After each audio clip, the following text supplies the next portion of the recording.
Chaque jour, Charles et Carole vous présentent la leçon de l'école du sabbat.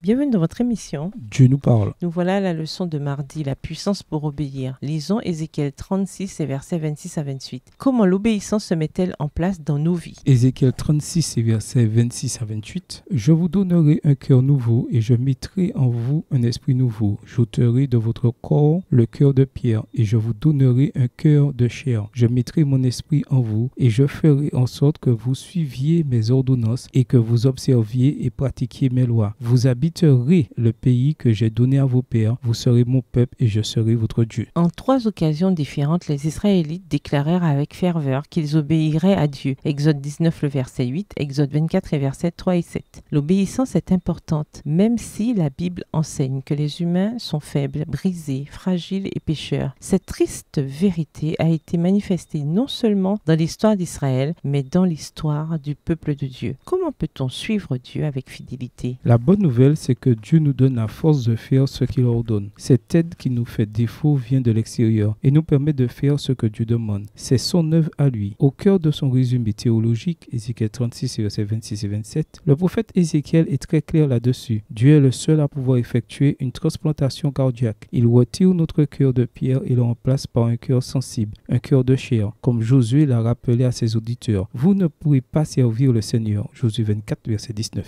Nous pouvons décider de suivre Dieu, c'est notre rôle. Nous devons faire le choix à chaque instant de nous abandonner à lui, car nous n'avons pas la force de concrétiser ne serait-ce que ce choix, conscient de le servir. Mais quand nous donnons notre faiblesse à Dieu, il nous rend forts. Paul dit, c'est quand je suis faible que je suis fort. 2 Corinthiens 12, verset 10. Remarquez le « je » divin dans Ézéchiel 36, versets 24 à 30. Dieu nous rassemble, nous purifie, nous enlève, nous donne, nous met et nous fera suivre sa loi de près. Ce qu'il fait, vous le ferez. Il s'identifie à vous et si vous collaborez étroitement avec lui, ce qu'il fait, nous le ferons. L'unité entre Dieu et vous sera dynamique, puissante et vivante. À nouveau, dans ce passage, l'accent est mis sur l'action de Dieu. La version français courant dit « Je mettrai en vous mon esprit, je vous rendrai capable d'obéir à mes lois, d'observer et de pratiquer les règles que je vous ai prescrites. » Ézéchiel 36, verset 27 dans la version Bible en français courant. Dieu ordonne au peuple d'obéir et leur donne ensuite la force nécessaire pour obéir. Ce que Dieu demande de son peuple, il l'aide toujours à le faire. L'obéissance, c'est le don de Dieu et pas notre performance ou notre succès. Tout comme la justification et le salut sont ses dons. Philippiens 2, le verset 13. Dieu nous a promis la puissance pour obéir. Alors, pourquoi tombons-nous si facilement dans le péché? Au revoir. Et à demain si Dieu veut.